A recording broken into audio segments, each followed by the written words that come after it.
નમસ્કાર વિદ્યાર્થી મિત્રો,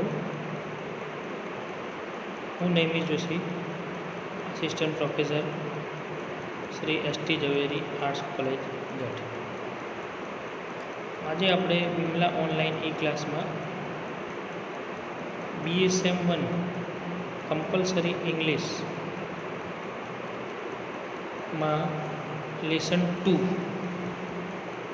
એના વિશે આપણે આગળ થોડીક ચર્ચા કરી કે શું સ્ટોરી છે, શેના વિશે વાત છે. તો આજે આપણે એ લેસનમાં આગળ જોઈએ. તો મિત્રો, આપણું બીજું લેસન છે ધ ફાધર, જેના લેખક છે બિયોન્સ્ટન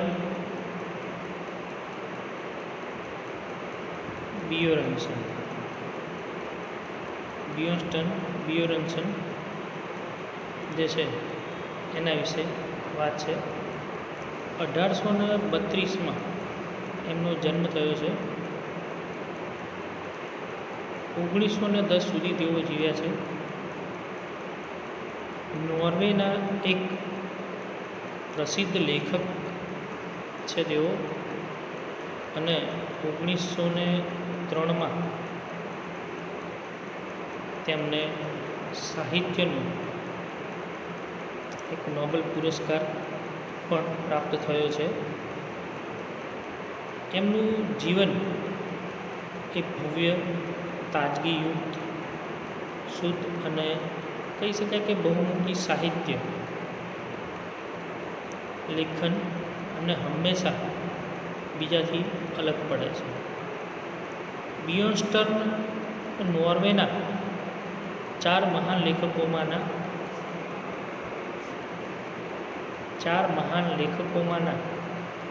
એક ગણવામાં આવે છે. બાકીના લેખકો હેનરિક ઇબ્સન, જોનસ લી અને એલેક્ઝાન્ડર કિલેન્ડ. એ નોર્વેનું જે રાષ્ટ્રગીત છે એ પણ ખૂબ પ્રખ્યાત છે, અને જેને આપણા લેખક ખૂબ ગર્વની વાત કહી શકાય કે જે બિયોરન્સન દ્વારા જ એ લેખિત છે.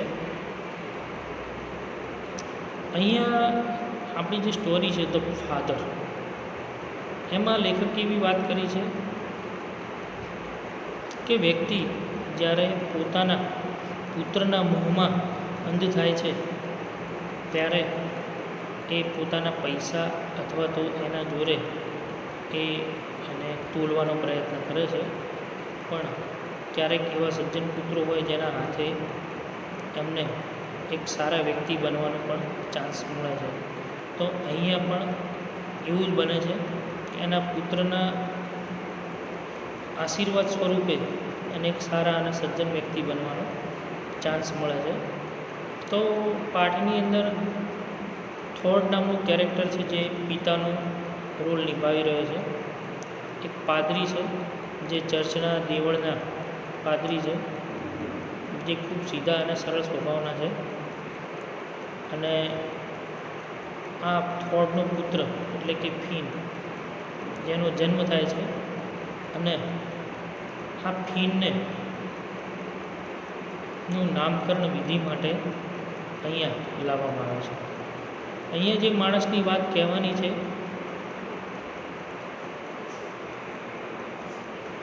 તે એના પરગણામાં સૌથી ધનિક અને સૌથી પ્રભાવશાળી વ્યક્તિ છે.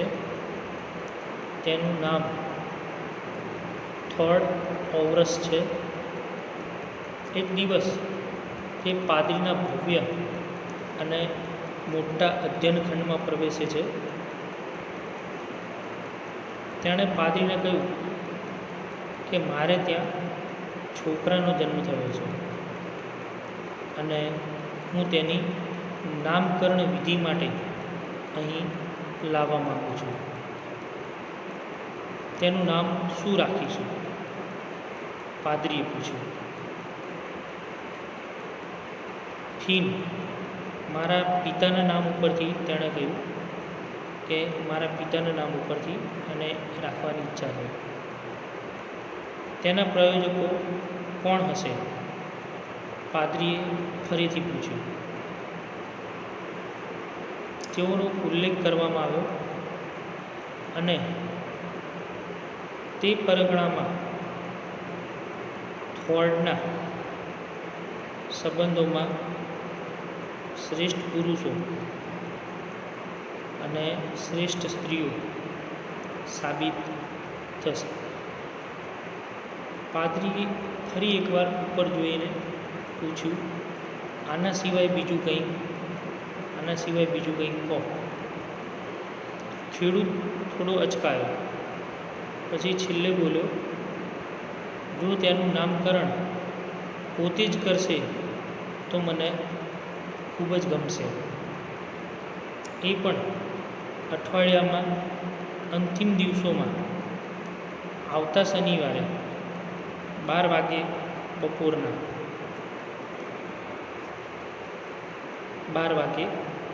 બપોરના. આના સિવાય બીજું કંઈ? પૂજારીએ પૂછપરછ કરી. ના, બીજું કંઈ નહીં.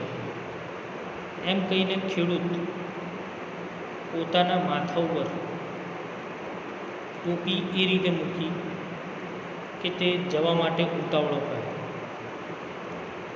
સારું, એમ કહીને પાદરી ઊભા થયા અને થોડ પાસે આવીને તેનો હાથ પકડીને તેની આંખોમાં જોતાં કહ્યું, આ બાળક તમારા માટે ભગવાનના આશીર્વાદ સમાન બની રહેશે. કે આ બાળક જે છે એ તમારા માટે એક દિવસ ભગવાનના આશીર્વાદ સમાન બની રહેશે. 16 વર્ષ પછી, એટલે કે એકવાર જ્યારે આ નામકરણની વિધિ માટે આવ્યા, જ્યારે આફીન ખૂબ નાનો હતો ત્યારે એના નામકરણની વિધિ માટે આવ્યા. 16 વર્ષ સુધીના સમયગાળા પછી થોડ ફરી એક દિવસ પાદરીના અધ્યયન ખંડમાં આવ્યો.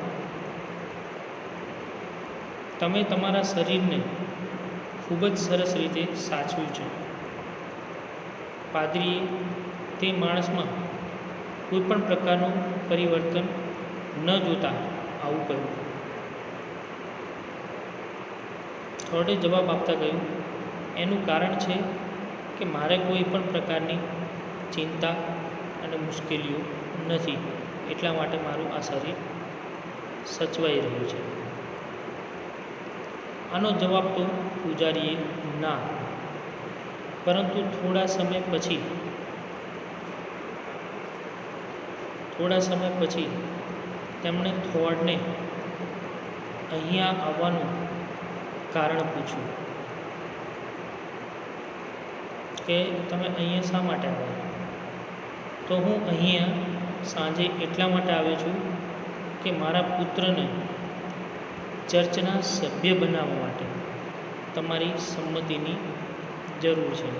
એટલે કે મારો જે પુત્ર છે એને ચર્ચનું સભ્ય બનાવવો છે અને એના માટે તમારી સંમતિની મારે જરૂર છે. પૈસાના અભિમાનમાં ચૂર થોર્ડે કહ્યું કે હું ત્યાં સુધી તમને દક્ષિણા નહીં આપું જ્યાં સુધી હું સાંભળી ના લઉં કે આવતીકાલે તે દેવળમાં કયા સ્થાન ઉપર બેસશે.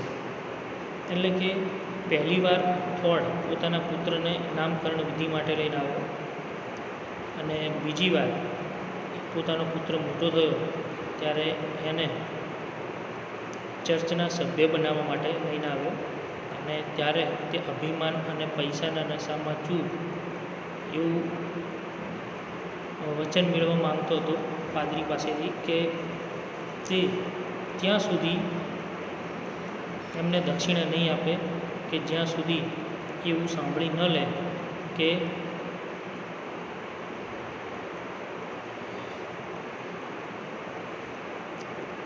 એ દેવળમાં કયા સ્થાન ઉપર બેસશે. એવું સાંભળી ન લે ત્યાં સુધી એ અહીંયાથી જશે નહીં અને દક્ષિણા પણ આપશે નહીં. પાદરી કહ્યું તેનો નંબર સૌ પ્રથમ હશે.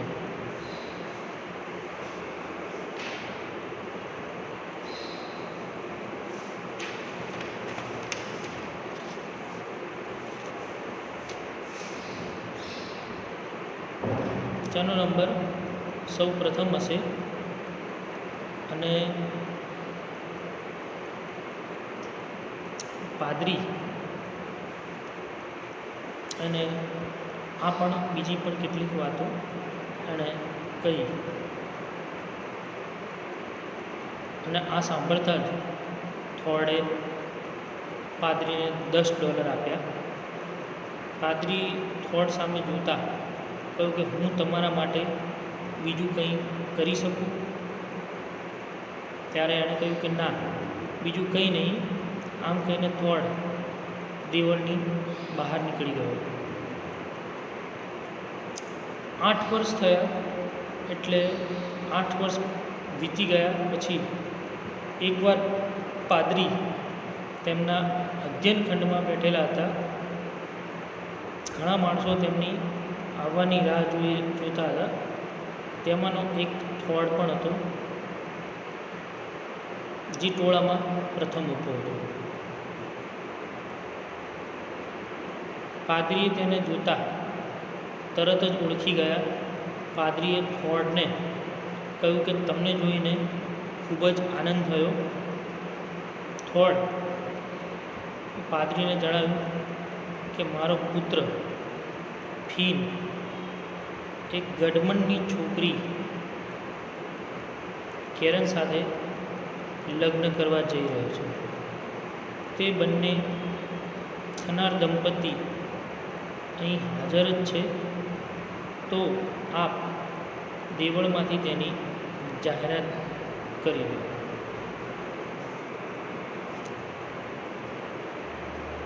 આવું એને કહ્યું. પાદરીએ કહ્યું અભિનંદન, તે પરગણાની સૌથી ધનિષ્ઠ છોકરી છે. તો આ રીતે થોડ પહેલીવાર પોતાના દીકરાને નામકરણ વિધિ માટે લાવ્યો. બીજી વાર એ પાદરી પાસે એને ત્યાં સભ્ય બનાવવા માટે લાવ્યો દેવળમાં. અને ત્રીજી વાર એ એના દીકરાના લગ્ન માટેની જાહેરાત કરવા માટે ત્યાં લાવ્યો. બીજી વાર જ્યારે તે લઈને આવ્યો ત્યારે એને દેવળમાં કયું સ્થાન અપાવશું એના માટે ત્યાં સુધી એ પાદરીને દક્ષિણા આપવા તૈયાર નહોતો. જ્યારે પાદરીએ એવું કહ્યું કે એને પ્રથમ સ્થાન આપવામાં આવશે ત્યારે આ પાદરીને એણે $10 આપ્યા. અને ત્રીજી વાર જ્યારે જે કહેવાય કે લગ્નની જાહેરાત કરવા માટે આવ્યો ત્યારે પાદરી કહ્યું કે તે ગઢમનની દીકરી, ગઢમન એ સૌથી શ્રેષ્ઠ ધનિક છે અને આ શ્રેષ્ઠ ધનિકની છોકરી છે. અને આ રીતે એને અભિનંદન આપ્યા. તે પરગણાની સૌથી ધનિષ્ઠ છોકરી છે. થોડ પોતાના એક હાથથી વાળ સરખા કરતાં કહ્યું કે હા, તે તો છે. પાદરી થોડી વાર બાજુમાં બેઠા. થોડુંક વિચારીને તેમણે બંને નવયુગલના નામ ચોપડામાં લખ્યા. કોઈ પણ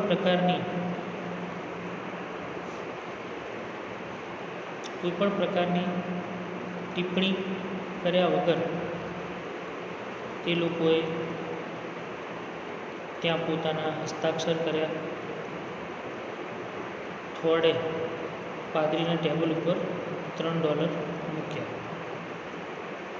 પાદરીએ કહ્યું કે $1 મારે માટે પૂરતો છે.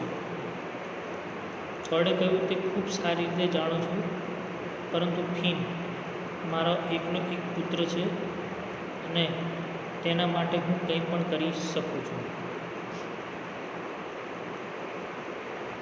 પાદરીએ તે પૈસા લઈ લીધા અને થોડને જણાવ્યું કે તું ત્રીજી વખત તારા છોકરા માટે અહીં દેવળમાં આવ્યો છે. થોડે હકારમાં માથું હલાવતા કહ્યું કે હા, પણ મને લાગે છે કે આ છેલ્લી વારની મુલાકાત હશે. હવે તેની બધી જવાબદારીઓ મેં પૂરી કરી દીધી છે. આમ કહીને થોડે પોતાનું પાકીટ ખિસ્સામાં મૂકી પાદરીને આવજો કહીને બહાર નીકળી ગયો. તો મિત્રો, આપણું આ વિડીયો લેક્ચર આજે આટલા સુધી રાખીએ છીએ. હવે પછીના વિડીયો લેક્ચરમાં આપણે આ પાઠ વિશે આગળ ચર્ચા કરીશું. Thank you very much.